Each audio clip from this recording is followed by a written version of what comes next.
Նախագահ Բակո Սահակյանն այսօր ընդունել է բարերար Ռալֆ Իրիկյանին։ Նախագահի աշխատակազմի տեղեկատվության գլխավոր վարչությունից ստացված հաղորդագրության համաձայն հանդիպմանը քննարկվել են Արցախում բարեգործական մի շարք ծրագրերի իրականացման հետ կապված հարցեր։ Հատուկ ուշադրություն է դարձվել ապրիլի 1-ից 4-ը Ադրբեջանի կողմից սանձազերծված լայնածավալ պատերազմական գործողությունների հետևանքով Արցախի հանրապետության մի շարք բնակավայրերում ստեղծված իրավիճակին։ Նախագահ Սահակյանը կարևորել է բարերարների դերը տուժած քաղաքացիներին օգնություն ցուցաբերելու գործում, նշելով, որ նրանց ներդրումը մեծապես կնպաստի նախատեսված աշխատանքների հաջող իրականացմանը։ Մենք եթե իրոք մտածում ենք աբակայի մասին, բոլորս մեկ պետք է լինենք միևնույն խրամատում, պետք է աբականնայինք եւ ընկնենք իրականացնելու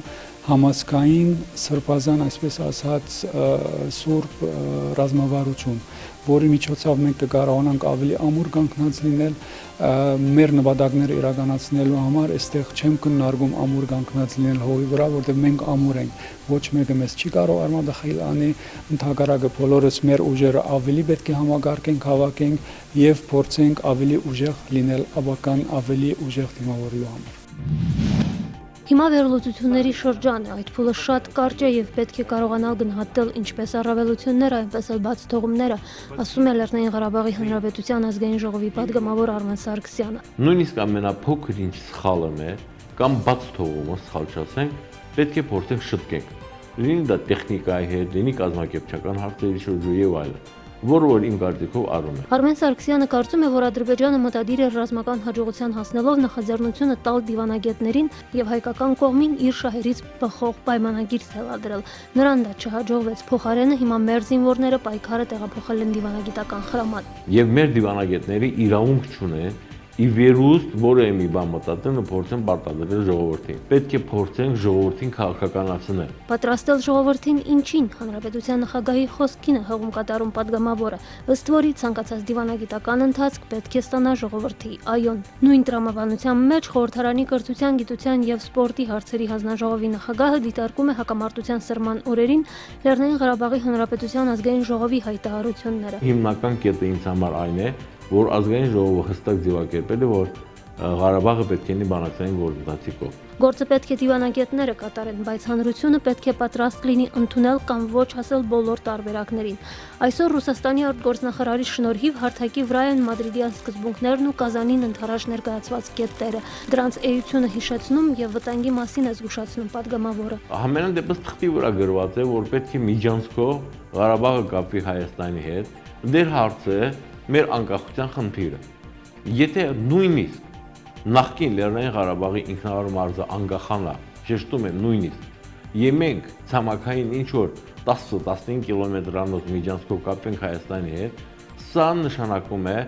որ մենք խրամատ ենք կտրում մեր ծորների համար, որ նրանք նորից պատերազմի մեջ են լինելու։ Մասնագիտության պատմաբանը հիշեցնում է 1920-1921 թվականի իրադարձությունները։ Մեր պապերը հաղթեցին, բայց դիվանագիտական դաշտում պարտվելու պատճառով Զանգեզուրը մնաց Հայաստանի Հանրապետության կազմում, իսկ Արցախը ոչ։ Մարզի կազմում չմնաց նույնիսկ Հայաստանի հետ կապող շերտը։ Շերտով միացել ենք Հայաստանի, կարող ենք վերցնել քարտեզները նայել, որի մասին լռում ենք։ Ուր է այդ կապը։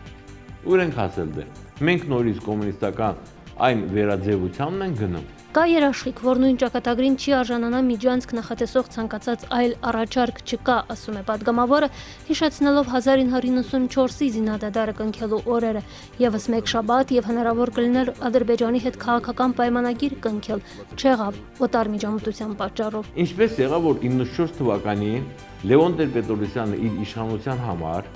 իր իշխանությունը պահելու եւ դրսում ապացուցելու համար օրինք ազդեցություն Ղարաբաղի վրա կնքել է այսպիսի զինադադար եւ հաղթող երկիրը այդպիսի զինադադարը կնքում այն դեպքում եւ գիտե որ Ադրբեջանը նավթ ունի եւ մի քանի տարի հետո հզորանալու է, որը հզորացավ 94 թվականից հետո այդքան զոհերի համար ով է պատասխան տալու։ Նշանակում է սա, որ Հայաստանի Հանրապետությունը չպետք է մասնակցի բանակցություններին։ Ղարաբաղը պետք է լինի բանակցային գործընթացի կողմ եւ եթե Ղարաբաղը լինի բանակցային գործընթացի կողմ, ինձ թվում է թե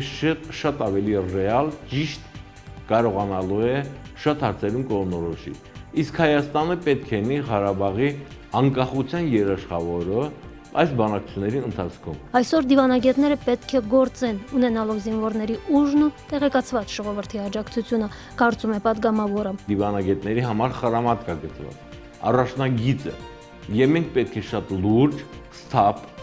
առանց վախկոտության եւ առանց գասմունքների, փորձենք ճիշտ հաշվարկ անենք, մեր զինվորի հոգեբանությունը պետք է լինի մեր դիվանագետների մեջ։ Լուսինա Ավանեսյան, Արտավազդ Գրիգորյան, օր